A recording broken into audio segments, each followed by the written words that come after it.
The chandeliers in the Beverly Hills Four Seasons glittered like frozen constellations, their light spilling across the ballroom in golden waves that made every glass, every fork, every polished shoe gleam like treasure. The air itself seemed to hum with anticipation, thick with the perfume of wealth, the chatter of ambition, and the quiet calculation of people who knew exactly how much their smiles were worth. Tonight was no ordinary dinner. Tonight was the stage where fortunes were about to be redefined, reputations cemented, and power tested beneath candlelight. At the heart of it all sat Victor Langston, 45 years old, hair swept back like steel polished under fire, suit tailored so sharp it could have cut through the air itself. Billionaire, visionary, ruthless dealmaker. The founder of Langston Dynamics, a tech empire that powered half the systems used on Wall Street and most of the security networks guarding the nation's richest neighborhoods. He had been called everything from genius to tyrant, and truthfully, Victor loved both titles. He thrived on the image of a man other. Men feared but desperately wanted to emulate. Tonight, Victor wasn't just attending a dinner, he was orchestrating a coronation. On the table before him sat the symbolic ink of a $200 million merger with Stone Holdings, the kind of deal whispered about in penthouses and reported with reverence on the front page of the Wall Street Journal. To secure this partnership meant not just money, it meant legacy. Victor Langston would no longer just dominate technology, he would etch his name into the marble of American finance. The ballroom reflected his ambition. Senators lounged at one table, their ties loosened but their eyes sharp. Journalists sipped wine discreetly, already rehearsing the first lines of their stories. Influencers filmed short clips under the soft glow of chandeliers, hungry to capture.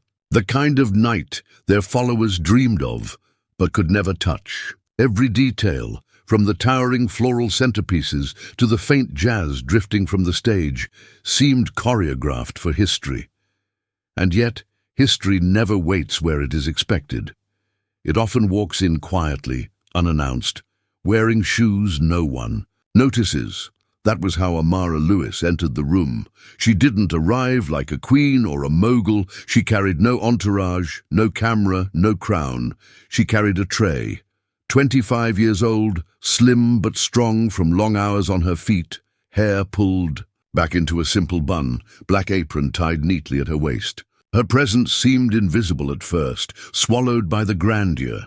But to anyone watching closely, there was something unshakably steady in the way she moved. Amara was not there for history. She was there for rent, for groceries, for her younger siblings who depended on her to keep the lights on in their small two-bedroom apartment in South Los Angeles. She had worked 2 shifts already that day, morning in a cafe, afternoon in a corner store, and now she stepped into this glittering room for the night shift that kept her family afloat. And yet, though her hands carried plates and glasses, her posture carried something more: dignity. She wove through the tables like she had studied the choreography of this world. A tilt of her tray, a nod of respect, a smile that was polite but not servile. She had learned long ago that invisibility was both armor and prison. If you did the job right, you disappeared. If you did it wrong, you became the problem. And so Amara had perfected the balance, visible enough to serve, invisible enough to avoid. But tonight, fate had other plans. Victor Langston's eyes scanned the room, as if every person there was a chess piece he could move at will. He saw senators as leverage, journalists as megaphones, and investors as ammunition. What he didn't see, or chose not to see, was the young black woman gliding. Toward him, tray balanced effortlessly, gaze steady but quiet. It was in this fragile balance of wealth and labor, power and service, arrogance and dignity, that the story began to tilt. The candles flickered, the jazz swelled, forks clinked against porcelain, and in the middle of it all, 2 worlds. One, gilded, one grounded, were about to collide, setting in motion a chain of events that no one in that ballroom could ever forget. The gilded table glittered, but what waited beneath it was a storm. The glass slipped in silence before anyone knew it had fallen. A thin ribbon of Bordeaux red broke free from its crystal rim, sliding down like a vein of blood against the white sleeve of Victor Langston's bespoke suit. The drop hit fabric with a muted thud, blooming outward, staining not only cotton, but the illusion of control. For the briefest of moments, the grand ballroom did not notice. The chandeliers still shimmered above. Jazz still wove its lazy threads. Forks still chimed against porcelain. But fate is not always loud when it enters a room. Sometimes it whispers with a single drop of wine. Amara Lewis froze only for half. A breath. Her tray balanced perfectly, despite the collision that had sent the glass tipping. She moved with precision born of long practice, apologized gently, dab with a napkin, replace quickly. It was muscle memory, the reflex of someone who had been taught that mistakes must be erased before they were ever seen. "I'm so sorry, sir," she said, voice soft, steady. Not trembling, not breaking, just professional, because professionalism was her shield. But Victor Langston heard none of it. His jaw tightened, his nostrils flared. To him, the wine wasn't wine. It was insult. It was disruption. It was imperfection. Spilled across the performance he had crafted for years. And worse, it had come not from a rival, not from an investor, not from a senator, but from a waitress. From someone he considered invisible, beneath notice, beneath consequence. He did not shout, not yet. But the air around him stiffened, as if the chandeliers themselves were holding their breath. Across the table, Elliot Stone, the 72-year-old, titan of finance known as the Silent Storm, lifted his eyes from his plate. He said nothing. He never said much. But he observed everything, the twitch of Victor's lip, the tremor in the young woman's hand, the quiet ripples of attention moving outward like waves across a pond. The laughter from the senators at the next table slowed, faltered, thinned into silence. Journalists pretended to sip their wine while angling their phones, not yet recording but ready. Influencers in the corner, faces lit by their own screens, caught the shift in atmosphere like wolves scenting blood. The stage was no longer Victor's. Amara straightened, napkin in hand, dignity folded into every line of her posture. She had been here before. Not in ballrooms, but in smaller places where accidents cost jobs, where apologies weren't enough, where the weight of someone else's anger could crush weeks of effort.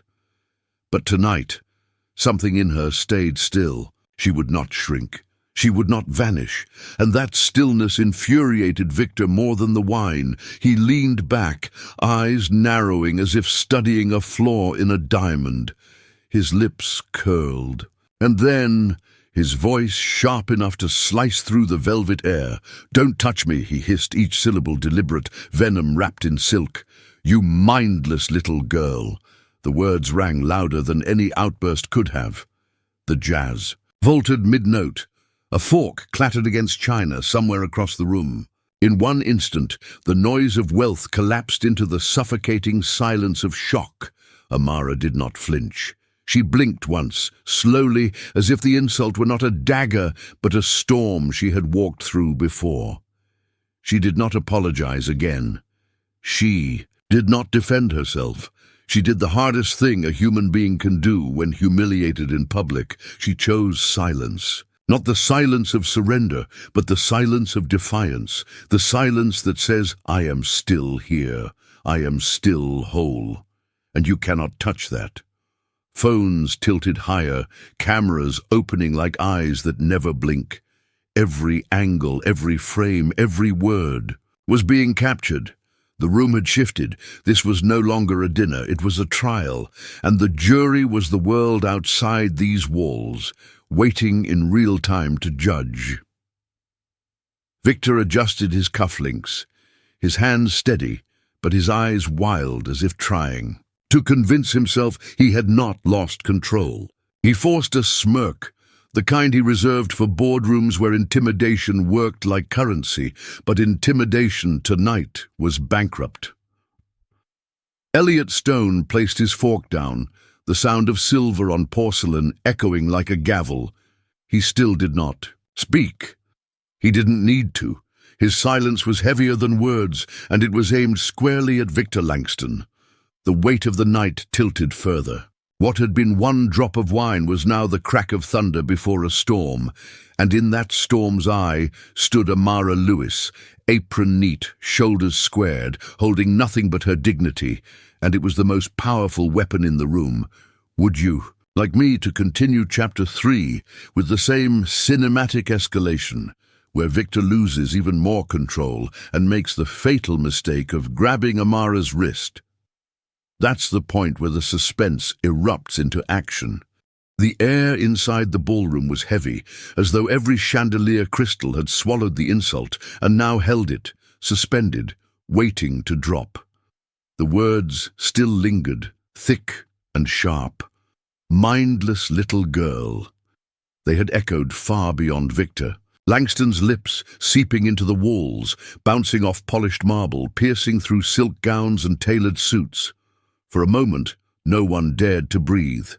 Even the jazz band froze mid-note, trumpet lifted, but silent, fingers stiff above keys. The waitstaff along the wall lowered their eyes, but every muscle in their faces betrayed the same thought. They had all heard it, and they all knew the cameras had too. Amara Lewis did not retreat. She stood with the calm posture of someone who had endured storms before, storms far more dangerous than spilled wine and cutting words. She adjusted the tray in her hand, dabbed the napkin one last time, then stepped back with a quiet grace that seemed rehearsed by years of survival. Her silence was not void. It was a statement. But silence was not enough for Victor. He could feel the shift in the room, the way people leaned back instead of forward, the way Elliot Stone's steady gaze had settled on him with the gravity of judgment. Power was supposed to bend people toward him, yet here he was, watching it slip away, inch by inch, like sand through his fingers. And then it happened. As Amara leaned in to refill his glass of water, routine, mechanical, professional, Victor's hand snapped forward, clamping onto her wrist. The grip was not crushing, not loud, but it was unmistakable, enough to leave no doubt, enough to reveal the truth behind the words. His breath reeked faintly of wine as he leaned in close, his voice a dagger meant only for her, but sharp enough to pierce the entire room. "When grown men are talking," he whispered, his smile frozen for the audience, "you stand still. Like the help you are." The silence shattered. Gasps cut the air. A spoon slipped from someone's hand and clinked against porcelain like a warning bell. Phones tilted higher, closer, as though gravity itself demanded the world must see. A senator's wife put her hand over her mouth, horrified. A junior VP from Langston Dynamics gave a nervous laugh, but the sound died instantly, brittle as glass. Amara did not yank her wrist free. She did something far more dangerous. She looked him in the eye.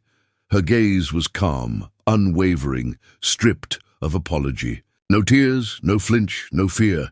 It was the look of someone who knew what it meant to be underestimated, degraded, dismissed, but also the look of someone who had survived all of it and had learned to stand taller for it. "Yes, sir," she said, flatly, her tone neither submissive nor mocking. "I understand." And then, slowly, deliberately, she slipped her wrist from his grip. The gesture was fluid, seamless, not a fight, not an escape. It was control. She turned away and continued, down the line of guests, pouring water, adjusting glasses, restoring calm as though nothing had happened. But everyone knew something had happened, something irreversible. The room was no longer Victor's. Elliot Stone tilted his head, eyes narrowing, catching every detail. He did not interrupt. He did not rise. But his aide stepped back, phone all ready. in hand, slipping out the side door. The signal had been given, though no one yet knew what it meant. Victor straightened his cuffs again, trying to pretend nothing was wrong. "Accidents happen," he said with forced lightness, loud enough for others to hear, as though the performance could erase the insult, the grip, the moment already immortalized on silent cameras. But accidents did not destroy empires. Character did. Across the ballroom, people exchanged glances that said what no one dared voice. The deal was unraveling. Not because of wine, not because of numbers, but because of dignity. Because Victor had revealed himself in word and deed to be the kind of man who believed wealth excused contempt. The air had shifted. Suspense clung to every corner of the room. They all knew it. Something irreversible had begun, and in the middle of it all, Amara continued her quiet rhythm. A glass here, a towel there, a small smile offered to a trembling young server. Each action, simple and ordinary, carried the weight of something extraordinary. Proof that dignity cannot be stolen by insult or grip. It can only be surrendered. And tonight, Amara Lewis had not surrendered. The silence after the grip hung like smoke. No chandelier could clear. The music had died. The laughter had dissolved, and even the silverware seemed reluctant to make a sound. The ballroom, once alive with the easy confidence of money, now pulsed with unease. It was the kind of quiet that follows a car crash, where everyone is still standing, but they all know something irreversible has happened. Victor Langston smiled thinly, his jaw clenched beneath the mask. He told himself he was still in control, that the insult, the grip, the awkward hush would fade once the focus returned to what mattered. Numbers, growth, the $200 million deal on the table.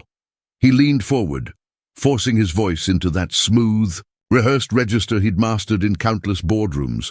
"Now, where was I?" he said, chuckling as if to sweep away the moment.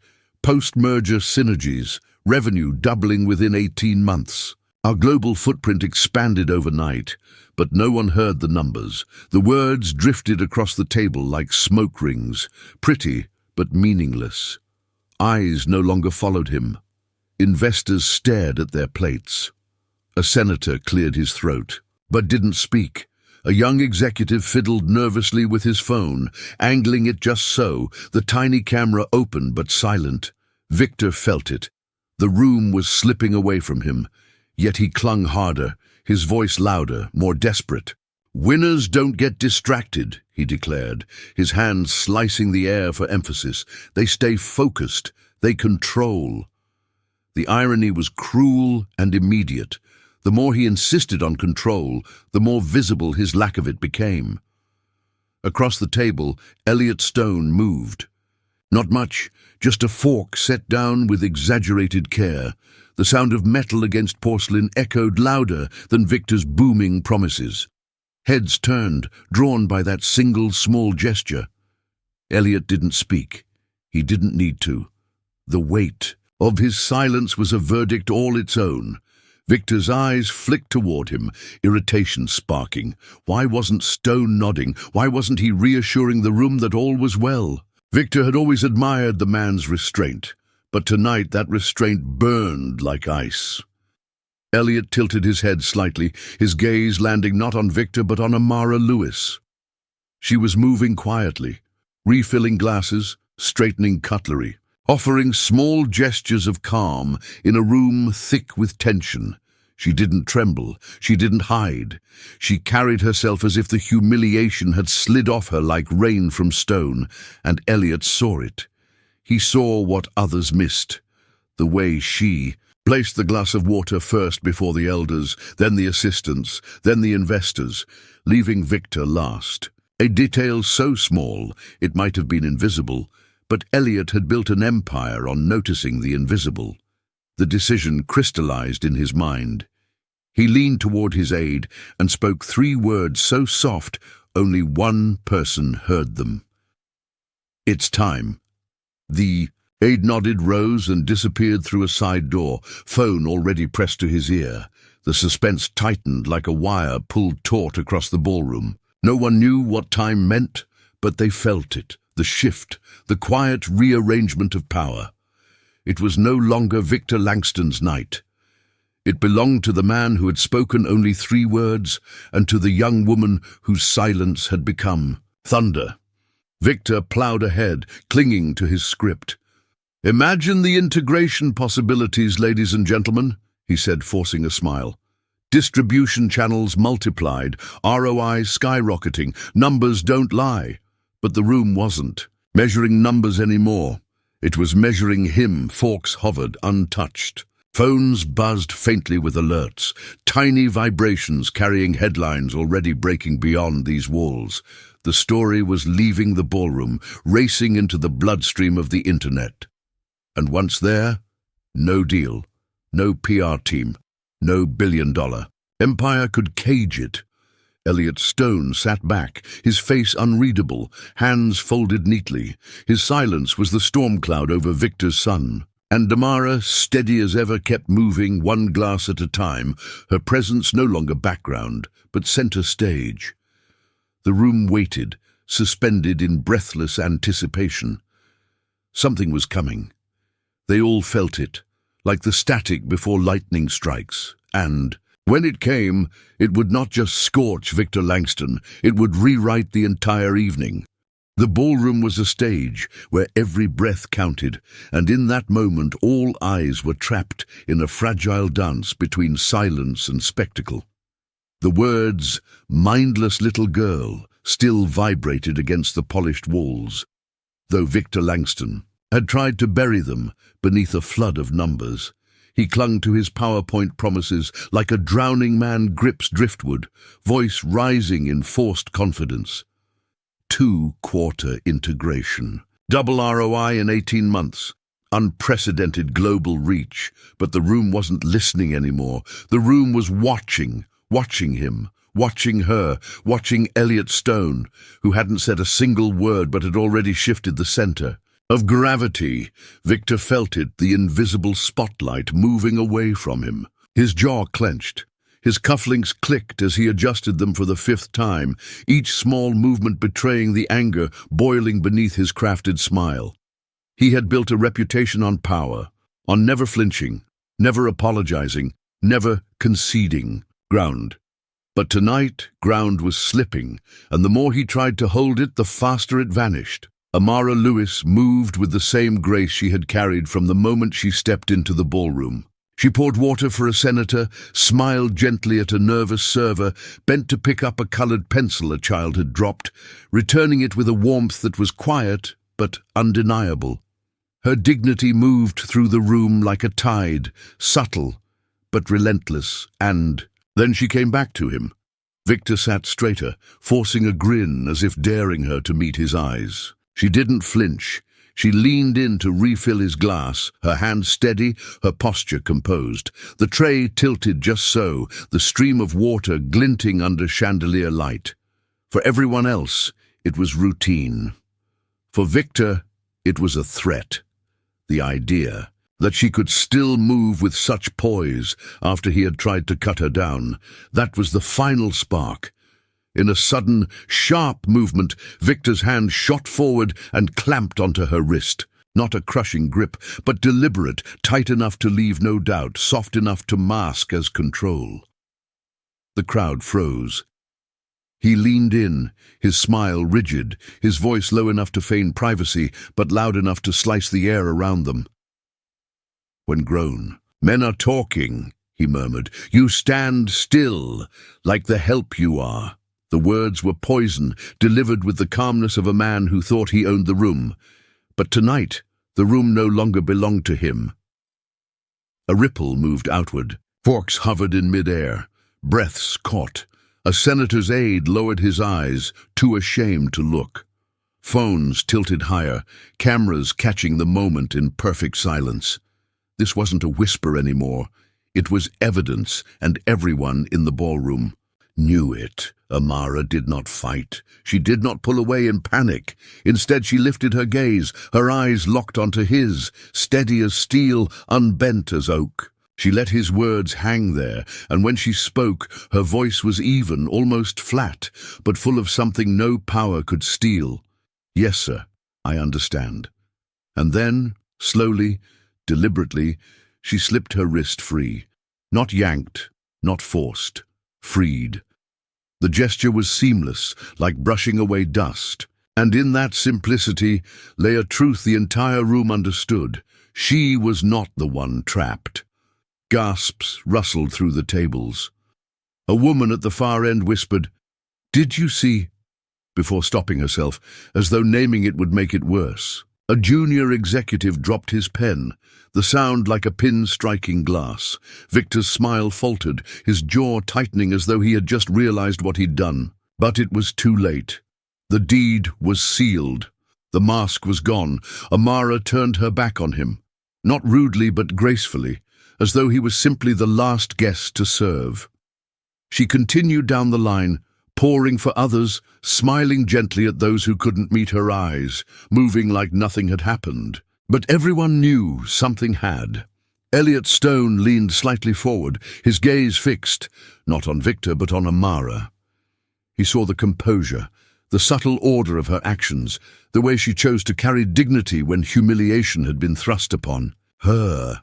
And in that moment, Elliot made his decision. At the far corner of the room, his aide returned, phone in hand, whispering into his ear.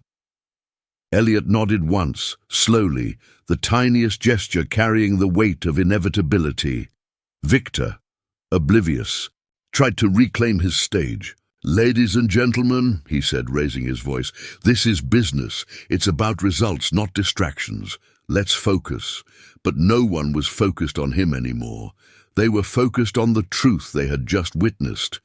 A billionaire who believed control was his birthright, and a waitress who, with nothing but composure, had revealed the opposite. The room had turned. The storm was here. And Victor Langston, for the first time in his life, was standing in the wrong place when lightning struck. The ballroom no longer breathed the way it had when the night began. Gone was the easy hum of chatter, the velvet weight of laughter, the seamless background music that made wealth feel eternal. What lingered now was something sharper, like the scent of ozone just before lightning strikes. Every soul in the room knew the balance had shifted, but none dared to name it aloud. Amara Lewis carried on as if nothing had happened, but the truth was that everything had happened. Her silence, her poise, her refusal to flinch under humiliation, these had become the drumbeat beneath the night. She moved as if guided by an invisible map, refilling glasses in deliberate order.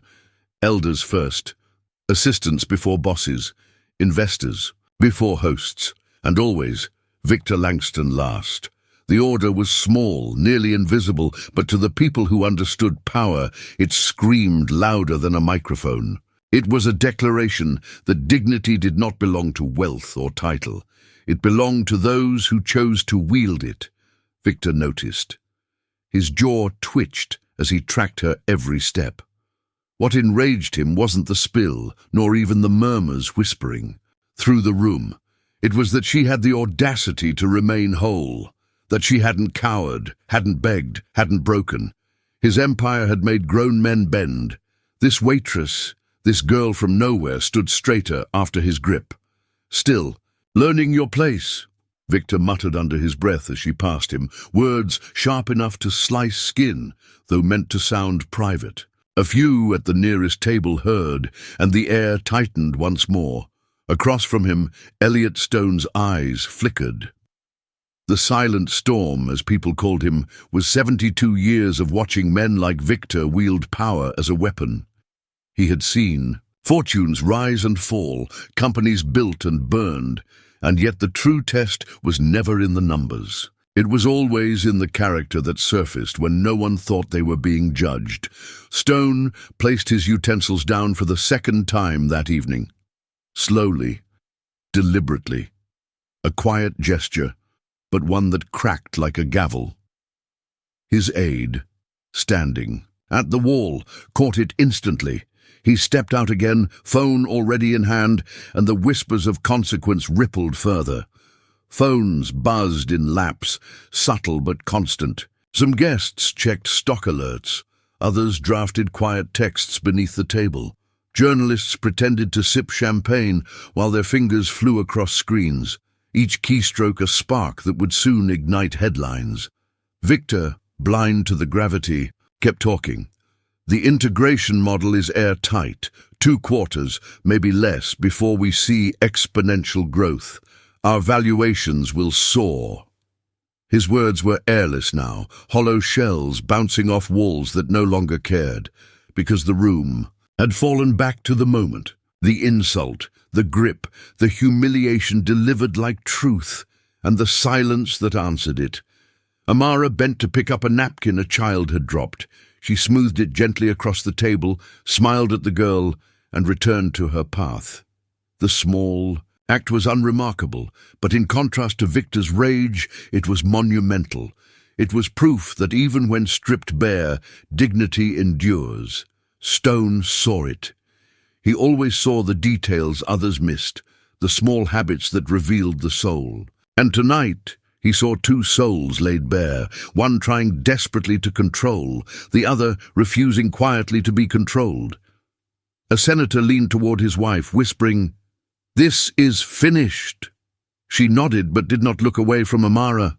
In the far corner, an investor slipped out, phone pressed to his ear, his tone clipped. The world outside was already asking questions, and the answers would not be kind. Elliot Stone tilted his head and finally spoke, his voice low but carrying like a bell through silence. "It's time." No one at the table moved. No one needed to. The words weren't directed at them, yet everyone felt them land. Victor paused mid-sentence, blinking as though someone had cut the lights. "Excuse me?" he asked, his laugh brittle, but Elliot did not repeat himself. He simply folded his hands, eyes shifting once more toward Amara as she poured the last glass at the far end of the table, her steps quiet but resonant, her presence no longer invisible. The suspense was unbearable now. The question wasn't if the storm would break, it was when. And as Amara turned back toward the center of the room, tray in hand, her shadow stretching across the candlelit cloth, the entire ballroom knew they were seconds away from an eruption that no contract, no dollar amount, no title could contain. And, in that charged silence, the truth was undeniable. The $200 million deal was no longer about profit. It was about character. The hush inside the ballroom had grown unbearable, a silence so taut it could split like glass under pressure. For years, Victor Langston had commanded rooms with nothing more than his presence. But tonight, his empire of confidence was cracking, in front of senators, investors, journalists, and strangers with phones that gleamed like blades. And then, without raising his voice, Elliot Stone ended the silence. "Before we talk numbers," he said, setting his napkin neatly on the table, "I want to speak about values. It wasn't loud, it wasn't dramatic. But the tone, calm even, inevitable, rolled across the room like thunder muffled by distance. The jazz band lowered their instruments. Conversations that had been murmuring under the table stilled. Phones tilted higher. Victor forced a smile, but the edges of it were jagged. He gave a half-laugh, meant to soften the tension. Values are important, of course, but tonight is about scale, about growth. About what Langston Dynamics and Stone Holdings can. Elliot raised one hand, just slightly, and the billionaire CEO, who had silenced senators and bulldozed competitors, faltered mid-sentence. The gesture was small, but the weight of decades of authority made it absolute. "There is someone in this room you all have overlooked," Elliot said. A ripple of confusion moved across the tables. Eyes darted toward senators, toward investors, toward high-profile guests whose faces filled headlines. But Elliot was not looking at them. He was looking toward the far end of the room, where Amara Lewis stood with her tray, her back straight, Her chin lifted ever so slightly, the embodiment of quiet endurance. Victor blinked, bewildered, then irritated. "A server?" He scoffed, his voice dripping contempt. "With respect, Elliot, we're here to finalize a $200 million deal, not make speeches about staff." And that was when Elliot Stone stood. The entire ballroom froze. He was a man who rarely rose before, speaking. He didn't need to. His power was in silence, in the way he could command attention with a pause. So when he pushed his chair back and straightened, everyone knew this was not business as usual. This was judgment. He gestured softly. "Amara." The name carried through the room like a bell, striking clear and impossible to ignore. The waitress paused mid-step, her eyes meeting Elliot's. For a heartbeat she considered retreating, but then she inhaled, a quiet, steady breath, and set her tray down on the linen-draped table. No apron now, no tray in hand. She walked toward him with the grace of someone who had already endured fire and chosen not to burn. Each step felt like a drumbeat, slow and inevitable, until she stood beside Elliot Stone, not behind him, not in the shadows, but beside him. "This," Elliot said, his voice even, his gaze sweeping the room, "is my daughter." The words detonated like a cannon in velvet air. Gasps rippled, forks clattered against plates. A senator's wife audibly whispered, "His daughter," as if the revelation had rewritten the laws of the night. Journalists nearly dropped their glasses, fumbling to raise phones higher, desperate not to miss a frame. Victor's smile collapsed into a rigid grimace. "Daughter?" he stammered. She's a server. She is Amara Lewis," Elliot cut in, his tone sharp enough to slice the pretense. "I adopted her when she was 7 years old. She kept her name because it is her story, and I am proud of it. She works here because she chose to understand power, where it reveals itself most honestly, when people think they aren't being watched." The silence that followed was louder than any applause. Amara stood steady beside him, eyes clear, expression composed. But to everyone watching, she was no longer a waitress. She was the mirror in which Victor Langston had revealed himself. Elliot turned, his gaze fixed on Victor, voice low but carrying. "Tonight she was tested, and so were you." Phones buzzed. Journalists exchanged frantic looks, some already typing the words that would appear in headlines before dessert arrived. The investors shifted uncomfortably, calculating risk not in terms of ROI but in reputation, in the storm already forming outside. Victor sputtered. "This is a misunderstanding." She spilled wine. "You spoke what you believed," Elliot said, his voice a hammer wrapped in silk, "and you did what you thought you had the right to do. Words and deeds both reveal truth. Tonight, yours revealed contempt." The room vibrated with the weight of it. At a side table, a guest stood and quietly walked out, then another. The act was wordless but devastating. Power was shifting in silence, in the simple choice to leave Victor Langston stranded at the head of a table no longer his. Amara did not smile. She didn't gloat. She simply stood, shoulders square, the dignity she had carried all night now made visible to everyone. She was no longer the invisible help. She was the center, and as she met Victor's eyes, calm and unflinching, the truth crystallized for the entire room. This wasn't just a dinner. It was a reckoning, and the $200 million deal, once so certain, now teetered on the edge of collapse, not because of numbers, but because one man failed the simplest test of all. Respect. The air in the ballroom was no longer oxygen. It was judgment. Every breath carried the taste of scandal, metallic and sharp, like the tang of blood before a storm breaks. Elliot Stone's words, "This is my daughter," still rang through the chandeliers, louder than any toast, louder than any speech Victor Langston had ever given in his life. The shock had torn the room open. No one leaned back in comfort anymore. No one laughed lightly at the end of a sentence. Every guest sat straighter, eyes shifting, minds racing. And in the middle of it all, Victor Langston realized he was standing at the center of a trial he never saw coming. He forced a smile, brittle as glass. "Elliot, let's not allow theatrics to derail what we came here for. We're talking about a $200 million merger. Let's keep our focus on what matters, on results." But results no longer mattered. Not here, not tonight. A murmur rippled from the back of the room. The kind of murmur that feeds itself, growing louder, bolder, until it carries the weight of truth. Journalists, once pretending to sip champagne, now typed furiously into glowing phones. A senator whispered to his aide, who leaned closer with eyes wide. Even the jazz band set their instruments quietly down, as if no music could cover what had been laid bare. Amara stood beside Elliot, steady and silent, but she was no longer background. Every camera, every eye, every heartbeat in the room orbited her now.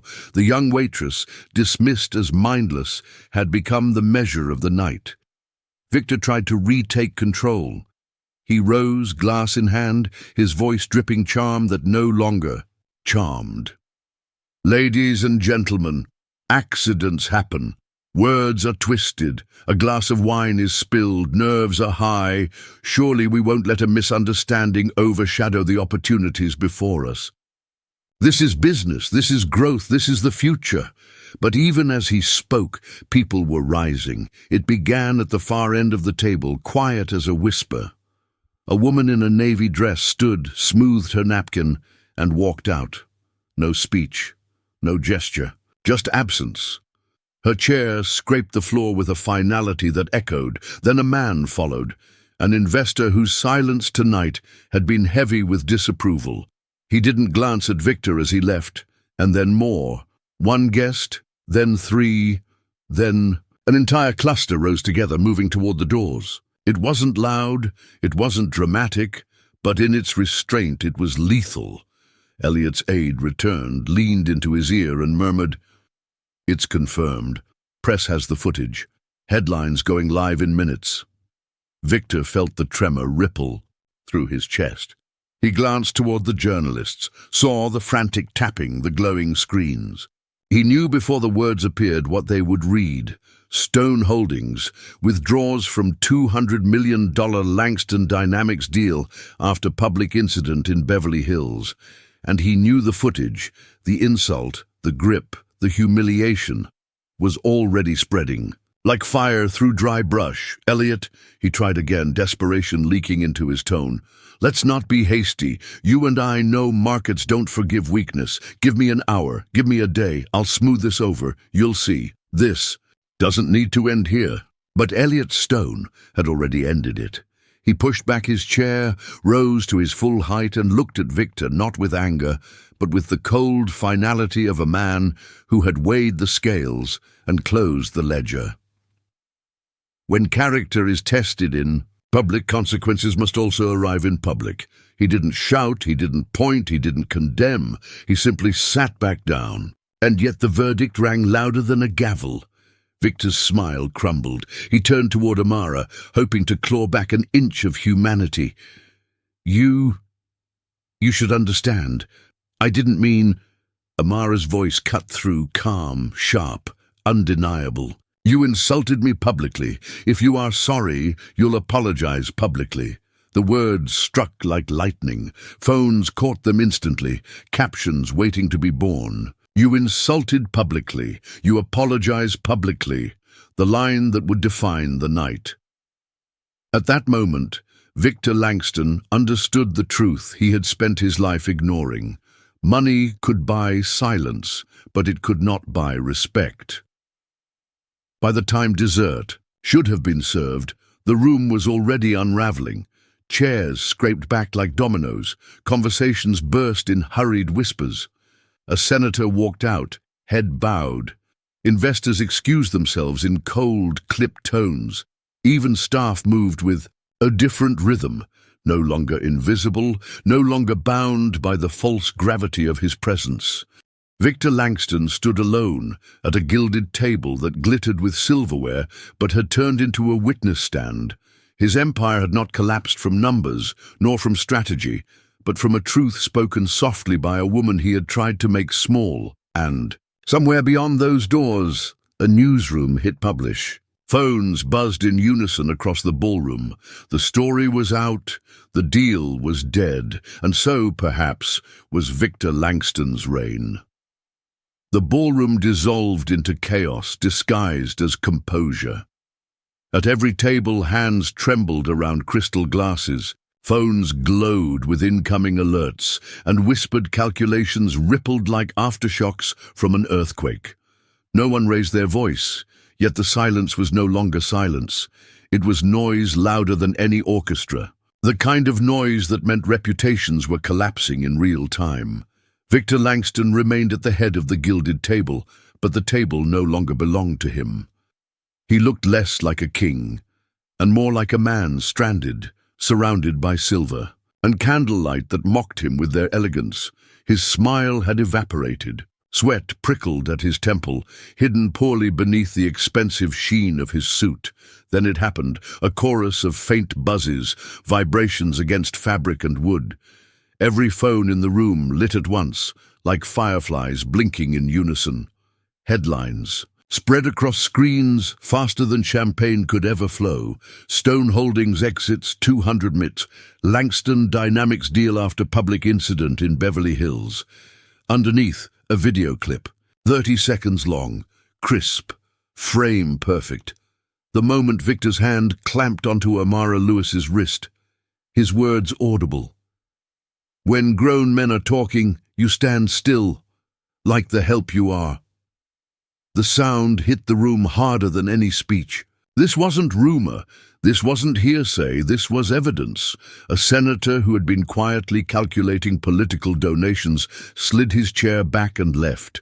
A young VP from another firm pretended to take a call, but his glance toward Victor was lined with disgust. Across the room, journalists no longer hid their typing.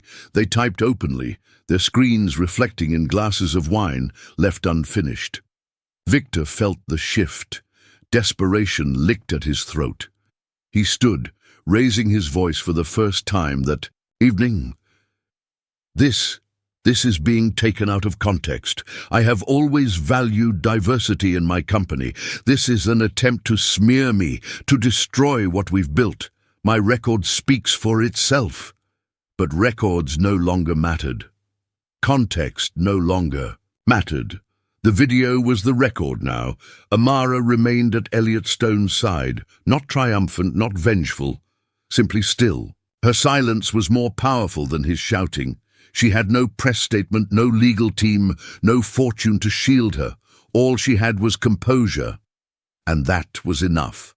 One journalist, emboldened, spoke aloud. "Mr. Langston, will you be issuing a public apology tonight?" Victor's head snapped toward the voice. "I will not be ambushed by sensationalists." His words cracked like brittle glass. He tried to gesture toward the papers before him. This deal, this merger, was meant to change industries.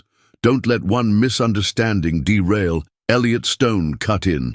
He didn't raise his voice, didn't even look at Victor. He simply turned to Amara. "Would you like to respond?" The question was simple, but it was an earthquake. Elliot Stone, the man who commanded billions with silence, had given the floor to her, not as a waitress, not as a servant, but as an equal at the table.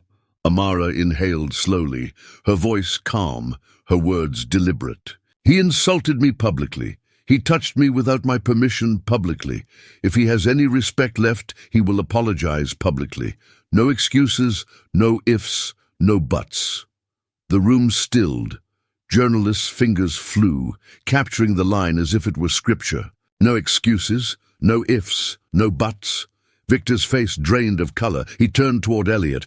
"You can't possibly—" "I don't have to," Elliot interrupted, his tone final. "The market will decide. And tonight, the market has already spoken. As If on cue, another wave of phones buzzed. Stock alerts. Langston Dynamics after-hours price dipping red, sharp and fast. Investors' faces went pale. A fund manager whispered, "We're exposed, pull our addendum." A retailer at another table murmured, "Delay rollout, too much risk." The unraveling was no longer hypothetical, it was happening in real time. Victor collapsed back into his chair, shoulders sagging, eyes hollow. For decades, he had built himself as untouchable. Yet tonight, it was not a competitor, not a regulator, not even the market that brought him down. It was his own arrogance, captured. On a phone and mirrored by a woman who refused to bow, Amara stood steady. The weight of her life, the double shifts, the sleepless nights, the quiet sacrifices for siblings who depended on her, had sharpened her into steel. She had walked into the ballroom invisible. Now, she was the story. And Victor Langston, once a titan, sat crumbling under the smallest, sharpest truth of all. Dignity was worth more than $200 million. The night wasn't over. The headlines had only just begun, but in that room, at that gilded table, history had already been written. The night in Beverly Hills had ended, but the storm it unleashed had only begun. By the time Victor Langston's black sedan pulled away, from the Four Seasons, the news had already outrun him. Screens across Los Angeles and across the country were glowing with the same headline, 200 Memotas deal collapses after CEO publicly humiliates Waitress. It was on televisions in airport lounges, whispered over by bartenders sliding whiskey glasses across counters, dissected by students crammed into dorm rooms. Clips were already playing on TikTok, looping 30 seconds of Victor's grip on Amara Lewis's wrist, each replay cutting deeper into his empire. The caption was simple, devastating. Power revealed itself. Dignity refused to bow. Inside his car, Victor scrolled furiously, jaw tight, fingers trembling. Stock tickers flashed. Red. Langston Dynamics had lost nearly $2.5 billion in market cap in the first 2 hours of after-hours trading. His board's private chat buzzed with cold precision. Emergency call tonight. Succession planning required. Succession, he muttered aloud, voice cracking in disbelief. Over a waitress? But even as he spoke, he knew it wasn't about spilled wine. It was about the rot in his foundation, revealed on camera for the entire world to see. At the Four Seasons, Amara slipped out the service entrance, the one she had used hundreds of times before. Yet tonight it felt different. She wasn't invisible anymore. Her co-workers, servers, bartenders, dishwashers looked at her with a mixture of awe and gratitude, eyes wide as if she had carried all of them into the light. One young busboy whispered, "You didn't even flinch." Amara smiled faintly, tiredly. Sometimes silence is louder than shouting. But the truth was, exhaustion tugged at her bones. She hadn't wanted to be the center of any storm. She only wanted to finish her shift, earn her pay, and go home to her siblings. Yet fate had no respect for plans. Her phone buzzed with messages, friends, strangers, even reporters somehow finding her number. She ignored them all. She had no interest in becoming a soundbite. Tonight, she just wanted to be Amara, the sister, the caretaker, the woman who made sure there was food in the fridge and homework done before bed. But even as she tried to retreat into anonymity, she knew her life had changed. The cameras had seen to that. Meanwhile, at Langston Dynamics headquarters, the board gathered on screens. 12 faces, all grim, all calculating. The chairman opened the call without preamble. "We are facing an ethical failure that has become a systemic risk. 3 questions. Operational impact, interim succession, 24-hour response." One director pressed harder. "We cannot allow one man to cost us the company's culture. Shareholders will demand action." Another hesitated. "But Victor delivered our last 3 record years. Do we cut him loose this quickly?" Legal counsel's voice sliced through. "Delay turns crisis into collapse." The footage is irrefutable. We must suspend him before markets open." In silence, they voted. One by one, green checks appeared on screen. By 11:47 p.m., Victor Langston was officially suspended as CEO of the empire he had built from nothing, his access revoked, his badge deactivated, his Slack profile grayed out. The doors of power closed in less than 4 hours. While Victor stared at the black screen of his phone, Amara sat quietly on the edge of her brother's bed. Eli, only 14 and struggling with cerebral palsy, looked up at her with wide eyes. "You, okay, sis?" he asked softly. She forced a smile. "I'm okay." "No," Eli pressed, his voice carrying the strange wisdom of the young. "Not okay like okay. Okay like strong?" Her throat tightened. She nodded, brushing a curl from his forehead. "Strong enough." In that small, dimly lit room, the noise of headlines and boardrooms and billions faded. There was only the promise she had made to him years ago, that no matter how hard the world pressed, she would not break. But outside, the world was building her into a symbol. Journalists framed her as the woman who cost a CEO 200 meters. Activists called her a voice for dignity in the workplace. Social feeds swelled with hashtags, dignity over deals, want Amara Lewis, memes, of Victor's face, twisted with arrogance, spread faster than any press release. And then came the call she had not expected. Elliot Stone. Not through an assistant, not through a secretary. He called her directly, his voice warm but deliberate. "Amara," he said, "you did not ask for this storm, but you stood through it. I want to make sure tonight wasn't just noise. I want to build something permanent out of what you showed us all." She was silent, unsure. "I don't want to be a headline," she whispered. "You won't be," he replied, "but you will have the chance to shape what comes next. I want you at Stone Holdings, a director's role, authority, not charity, a budget, not applause. You've earned it." Her breath caught. In one night she had gone from carrying trays to being handed the keys to a future she had never imagined. Yet even in her awe, she felt the weight of it. This wasn't just an offer, it was responsibility. Elliot's words lingered in her ear. Power revealed itself. Dignity answered. Now we must make dignity operational. Amara looked at her brother, sleeping, at the quiet strength that had carried her through endless double shifts. She exhaled slowly.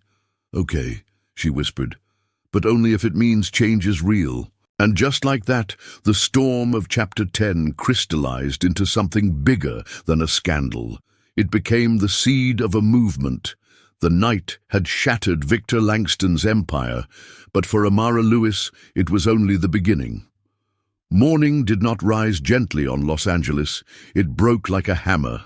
The city woke not to birdsong or sunlight, but to the crackle of news anchors, the relentless scroll of tickers, and a single name repeated across every medium: Victor Langston. On the east side, a coffee shop television played the 30-second clip on loop. Customers paused mid-sip, eyes narrowing as the billionaire CEO sneered. "Mindless, like the help you are." At a downtown gym, phones in treadmills' cup holders buzzed in unison as push notifications rolled in. Langston suspended.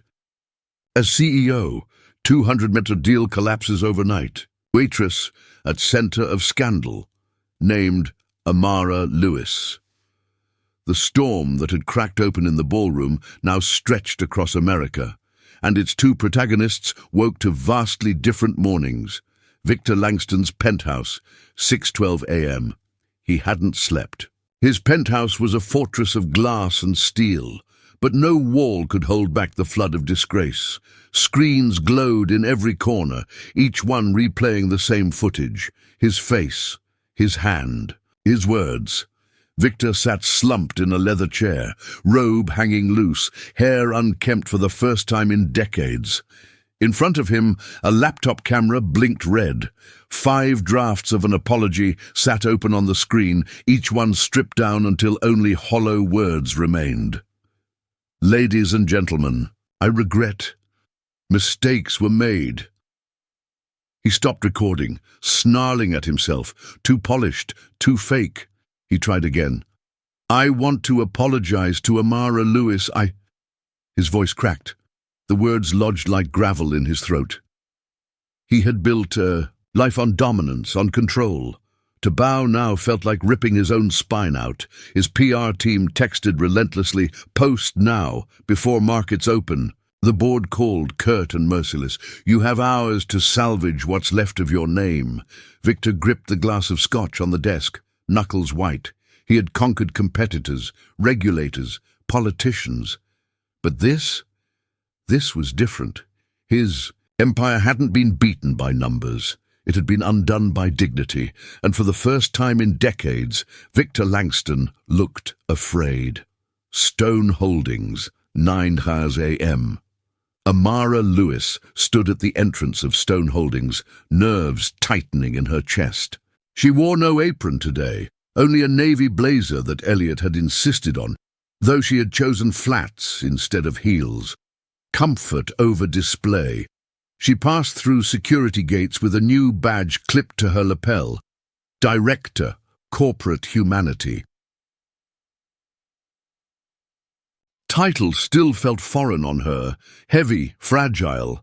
Inside, the glass hallways gleamed. Assistants turned their heads. Executives paused mid-conversation. Whispers trailed behind her like smoke.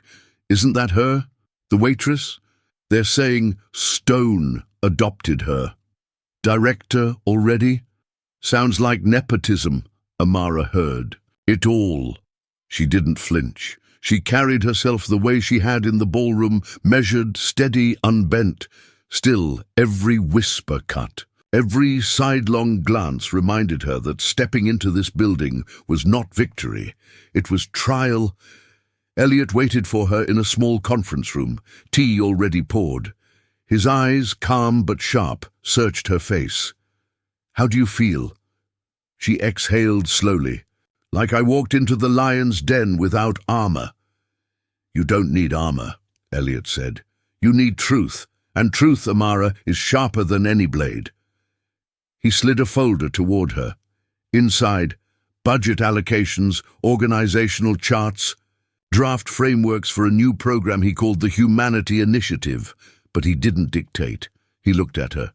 You'll decide. This is yours to shape. Her throat tightened. For years, her life had been survival. Double shifts, bills stacked like dominoes, holding her family together with nothing but grit. And now, in the span of hours, she was holding responsibility that reached across continents. But before she could speak, Mara Quinn entered, the veteran HR head, silver-haired, fierce-eyed. She didn't waste time. Amara, people are already questioning this. Some are calling it tokenism. Others call it theater. If you want to prove this is real, you'll need structure fast. Amara straightened. Then let's build it. And just like that, the trial became the mission. Across the city, 10:15 a.m., Victor Langston pressed upload. His video apology went live. His face filled screens across America. Hollow-eyed, stiff-voiced, he muttered words about regret, responsibility, and growth. But viewers heard what he didn't say. They heard the calculation, the performance, the absence of genuine humility. Too late, one anchor said flatly on live television. The footage already told the truth. On Twitter, the comments were merciless. Sorry if offense was caused. That's not an apology. Apologize to Amara directly, publicly. You lost 200 mellows because of your mouth. Own it. The more Victor tried to claw back dignity, the deeper it slipped through his fingers. Meanwhile, Amara was walking into her first internal session at Stone Holdings, a notebook in hand, her first line written in bold strokes. Listen. Illuminate. Renew. She faced a room of skeptics, executives who had run billion-dollar projects, who now sat with arms folded, eyes critical. For a moment, the weight of their gaze pressed heavy on her chest. Then she remembered Eli's voice from last night. Okay, like strong. Amara lifted her head. Yesterday I was called mindless. Today I choose to speak, not for spectacle, for change. This company will not measure itself by profit alone, but by how it treats its people, and I will not ask for your respect. I will earn it by building a structure no one can ignore. Her words, simple yet sharp, cut through the tension. The executives didn't smile, but a few unfolded their arms. A few nodded. A seed had been planted. Victor's empire was collapsing under the weight of arrogance. Amara's path was just beginning, paved by the quiet power of dignity. The storm of the night before had torn the world apart. Now, the morning after, the true question began to form. Would dignity simply be a headline, or could it become the architecture of something lasting? The boardroom at Stone Holdings was a cathedral of glass and steel, sunlight pouring through floor-to-ceiling windows, as if even the day itself wanted to witness what came next. Executives shifted in their leather chairs, polished nameplates gleaming in front of them, laptops open, eyes sharp. They had built empires from balance sheets, spoken in the language of ROI and quarterly growth. And now, in their midst, stood Amara Lewis, 25 years old, raised on double shifts and overdue bills, the former waitress they had all seen, humiliated on a viral clip. Some of them looked at her with cautious curiosity, others with thinly veiled skepticism, a few with outright disdain. They saw the blazer on her shoulders, the badge clipped to her lapel, but to them she was still the waitress. And this was her trial. Amara stood at the head of the table, notebook in hand, her pulse steady, but her stomach tight. She remembered Elliot Stone's words before she walked in: "Don't ask for respect, earn it, and once you earn it, defend it with structure." She drew in a breath and began. "Yesterday," she said, her voice clear and even, "I was called mindless. Not because I made a mistake, but because someone believed a title made them more human than me. Yesterday I was silent. Today I choose to speak, and I will keep speaking until dignity is not a favor in this company, but a function." The room shifted. A few brows lifted, fingers paused mid-typing. Amara flipped her notebook open. On the first page, bold strokes read, "Listen, illuminate, renew." She explained. "First, we listen. Every office, San Francisco, Berlin, Singapore, Austin, even the janitorial crews in Los Angeles will have mandatory listening sessions. Anonymous transcripts, no managers in the room. Every story will be catalogued, and leadership will have 14 days to respond. No excuses." Some executives exchanged glances. "Second," she continued, "we illuminate a dignity index, a quarterly dashboard that measures attrition, complaints, anonymous surveys, respect scores, and 360 reviews. Transparent, published across the company. If you don't meet the mark, you lose bonuses, you freeze promotions, and you sit for retraining, no exceptions." Now murmurs rippled around the table. One executive leaned back, arms crossed. "Metrics for feelings?" he scoffed. "How? Do you measure respect?" Amara didn't flinch. "The same way you measure risk. You track the signals that reveal the cracks before they break the foundation. Yesterday, one man's disrespect cost 200 million in 12 minutes. How do you measure that?" The silence that followed was heavier than argument. "And third," she said, her voice lowering, more deliberate, "we renew 40 hours of mandatory training for anyone managing people. Fail, and your bonus is cut. Fail again, your promotion freezes.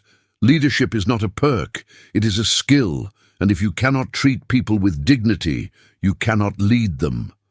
Her words landed like stone. The CFO, Graham Pierce, finally spoke, his tone clipped, skeptical. "Cost? 3 million in the first year," Amara replied without hesitation. "ROI is retention, lower lawsuits, stronger partnerships. Last night proved it. One careless act burned 200 million before dessert. We are here to stop the fire before it starts. The CFO drummed his fingers on the table, not nodding, but not objecting either. In the corner, Mara Quinn, the veteran HR head, allowed herself the faintest smile. Aisha Cole, the former labor organizer, leaned forward, eyes glinting. Diego Ramos, data scientist, already scribbled equations for the index on his tablet. Allies were gathering, but not everyone was convinced. One senior VP muttered under his breath, loud enough to be heard, "This is just woke theater. Investors won't buy it." Amara turned her gaze on him, steady, unshaken. "Then let me be clear. This isn't theater. Theater is what Victor Langston tried to perform last night with his apology. This is structure. Structure doesn't need applause. It needs compliance. And if investors don't buy it now, they will when we prove it protects their money." The man said nothing more.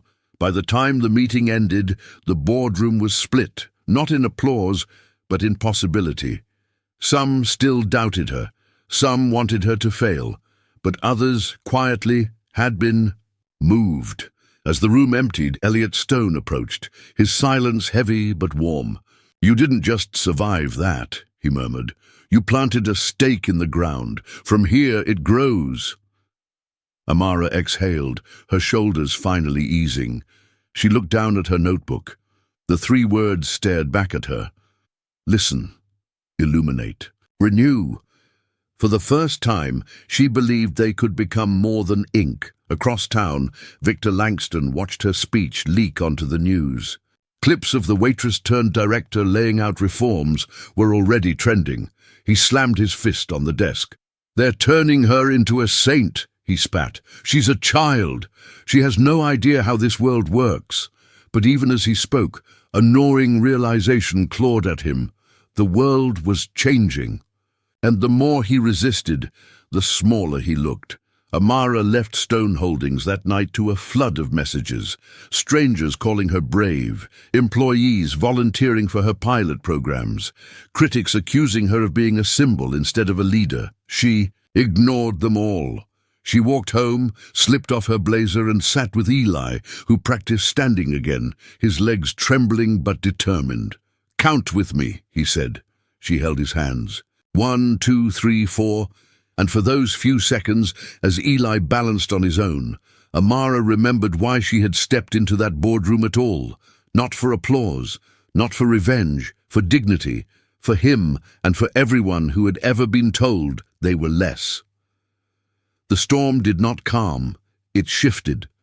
By the second week, Amara's reforms had left the boardroom and begun seeping into the bloodstream of Stone Holdings. Posters went up in break rooms. Stop work authority.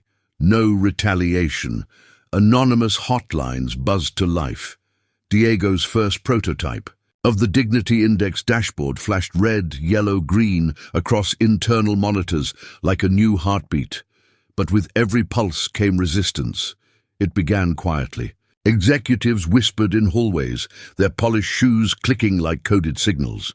Emails were CC'd, then BCC'd, each word calculated for plausible deniability.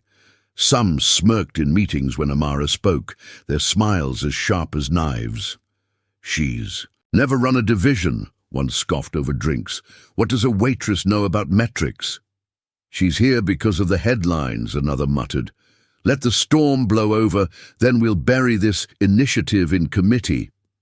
Amara heard the whispers, felt the eyes on her back.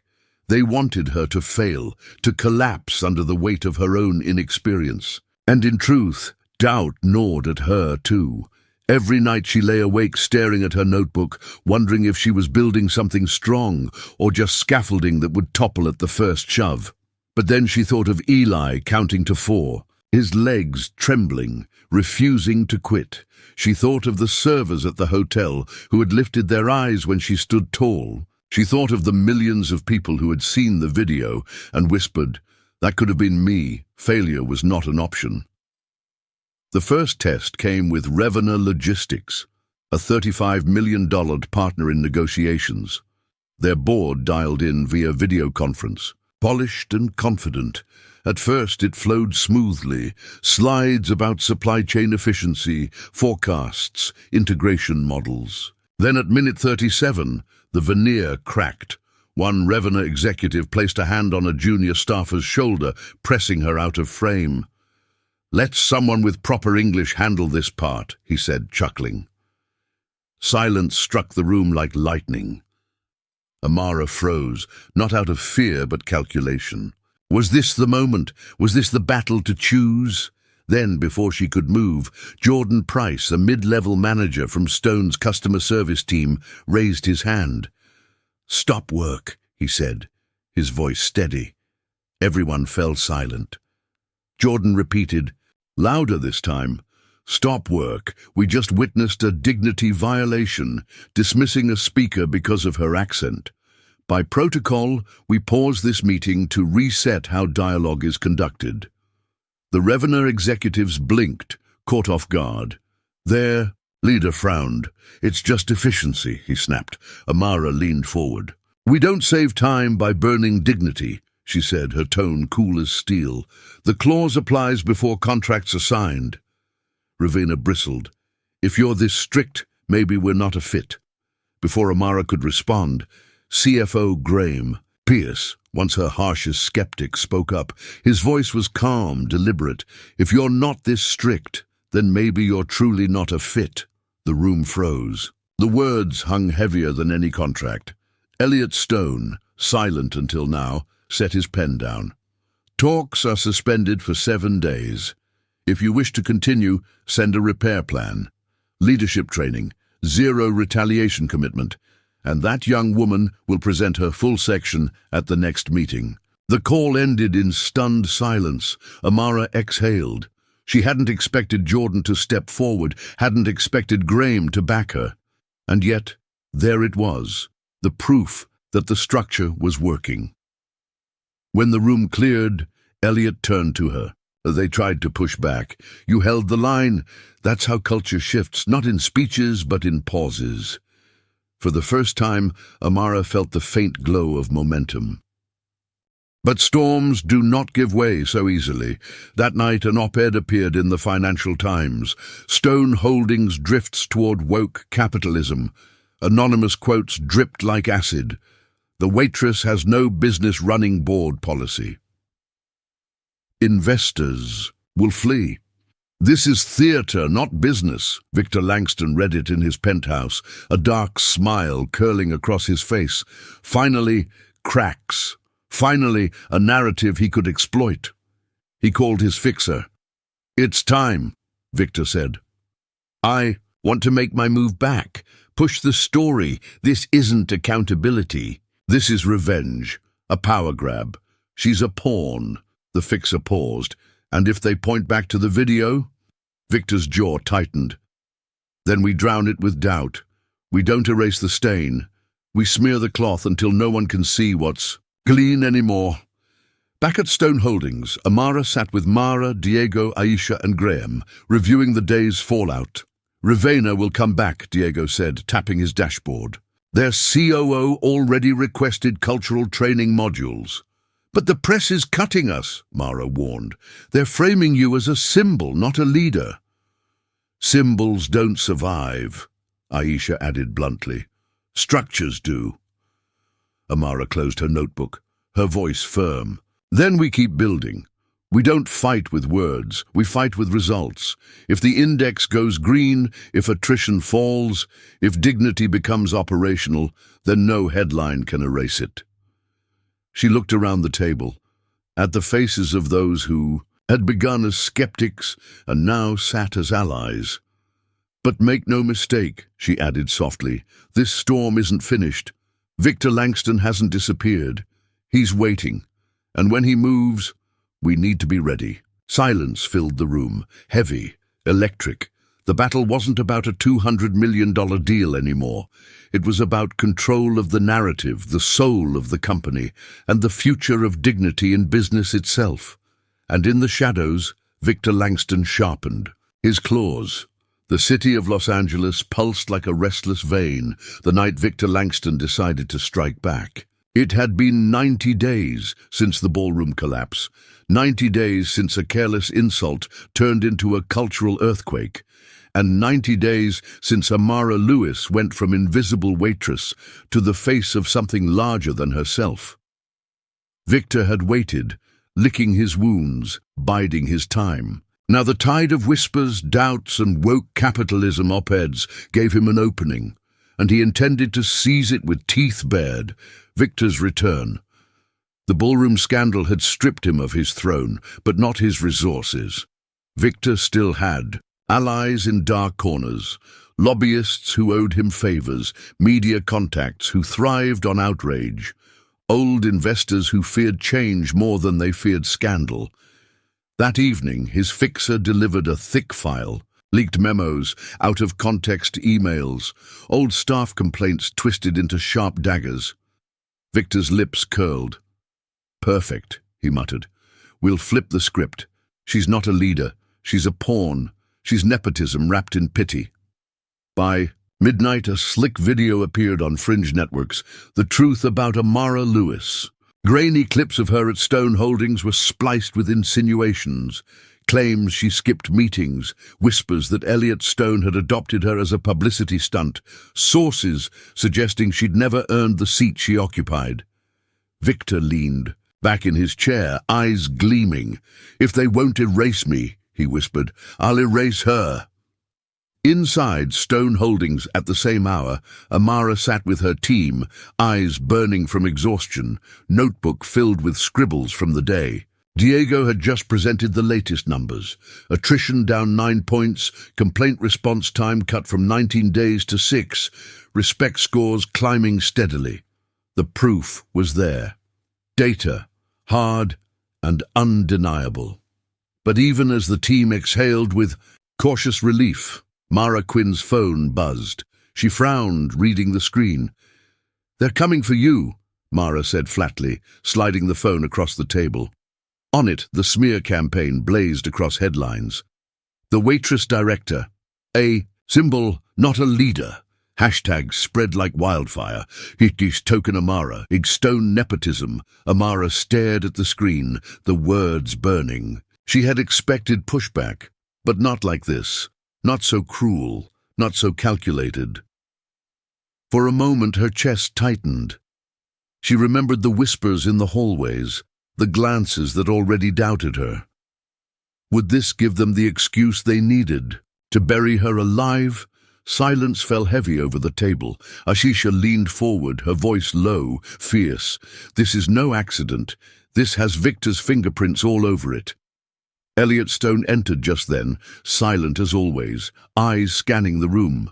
He didn't need to ask. He had already seen it. Amara lifted her chin, her voice steadier than she felt.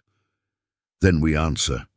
Not with PR, with proof." The trap the next morning, Stone Holdings scheduled a live-streamed global address.